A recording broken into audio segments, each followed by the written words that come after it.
देश में हाल ही में संपन्न हुए लोकसभा चुनावों में इस बार खासा उलटफेर देखने को मिला था। लेकिन इस बार कई निर्दलीय प्रत्याशियों ने भी अच्छे खासे अंतर से जीत दर्ज की थी, जिसमें एक बड़ा नाम पप्पू यादव का था। पप्पू यादव ने आरजेडी के टिकट पर चुनावी मैदान में उतरी बीमा भारती को एक तरफा मात दी थी, लेकिन समय का पहिया भी बहुत जल्दी घूमता है। ऐसा हम इसलिए कह रहे हैं क्योंकि कुछ ही समय पहले जिन बीमा भारती ने पप्पू यादव की धुर प्रतिद्वंदी बनकर उन्हें हराने के लिए एड़ी चोटी का जोर लगा दिया था, वही बीमा भारती अब रुपौली से उपचुनाव लड़ने जा रही है, जिसके लिए उन्होंने पप्पू यादव का समर्थन मांगा था। हालांकि ये खबर हमने आपको कुछ दिन पहले भी बताई थी कि बीमा भारती उपचुनाव में पप्पू यादव का समर्थन पाने के लिए उनके घर गई और उस समय पप्पू यादव ने उन्हें समर्थन देने के बारे में कुछ खुलकर नहीं कहा था। उन्होंने कहा था कि जैसा दिल्ली से आदेश आएगा उसी हिसाब से अगला कदम उठाया जाएगा।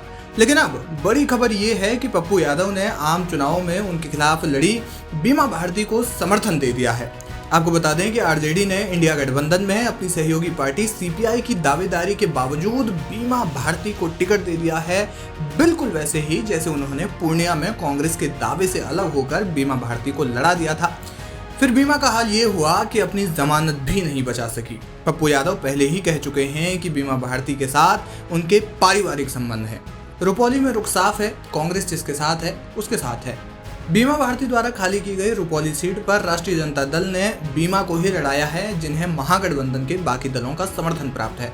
कटिहार के कांग्रेस सांसद तारिक अनवर ने बीमा के लिए रुपौली में प्रचार भी किया।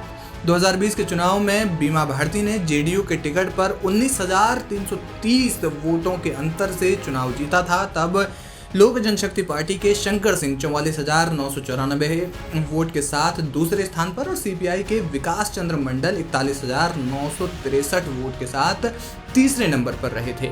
सीपीआई लड़ने की तैयारी में थी, लेकिन लालू ने लोकसभा के चक्कर में विधानसभा गंवा चुकी बीमा के पुनर्वास के लिए लेफ्ट को बैठा दिया और कहा कि इस सीट से राष्ट्रीय जनता दल ही चुनाव लड़ेगी। इस चुनाव में एनडीए में भी आपसी रार है, क्योंकि बीजेपी ने गठबंधन के तहत जेडीयू का समर्थन किया है और जेडीयू ने कलाधर मंडल को टिकट दिया है, जो बीमा भारती की ही जाति से आते हैं। लेकिन दूसरी ओर एनडीए के सहयोगी दल लोक जनशक्ति पार्टी रामविलास के नेता शंकर सिंह निर्दलीय चुनाव लड़ रहे हैं। संभवतः वे खुद इस सीट से टिकट चाहते थे। अब नतीजा ये हुआ कि शंकर सिंह का प्रभाव कम करने के लिए रुपौली में 2 केंद्रीय मंत्रियों चिराग पासवान और जीतन राम मांझी को कलाधर मंडल के लिए रैली निकालनी पड़ी। दूसरी ओर इंडिया गठबंधन में भी अंतर्कलह कम नहीं है। उनके लिए कोई बड़ा नेता चुनाव प्रचार नहीं कर रहा है। यहाँ तक कि जिस पार्टी ने उन्हें टिकट दिया उस पार्टी के सबसे बड़े चेहरे तेजस्वी यादव ने भी उनके लिए प्रचार नहीं किया, जबकि 10 जुलाई को ही रुपौली में उपचुनाव है। बीमा भारती के लिए ये चुनाव उनके राजनीतिक करियर को तय करने वाला साबित हो सकता है, क्योंकि जब वे इस सीट से विधायक थी तब वे जेडीयू में थी और पूर्णिया से लोकसभा चुनाव लड़ने के चक्कर में उन्होंने जेडीयू के साथ विधायकी से भी इस्तीफा दे दिया और आरजेडी की सदस्यता ले ली। आरजेडी ने उन्हें पूर्णिया से टिकट तो दिया, लेकिन नतीजा ये हुआ कि जमानत जब्त हो गई। अब पप्पू यादव उनका समर्थन कर रहे हैं। कांग्रेस से इकलौते पप्पू यादव बीमा भारती के समर्थन में उतर आए हैं। बीमा भारती का पप्पू यादव के साथ पारिवारिक संबंध है और इसी को मजबूती देते हुए पप्पू यादव ने उन्हें समर्थन दिया है। अब एक और पप्पू यादव का समर्थन बीमा भारती को और दूसरी ओर केंद्रीय मंत्रियों का प्रचार कलाधर मंडल के कितने काम आता है, ये चुनाव परिणाम आने के बाद ही पता चल पाएगा।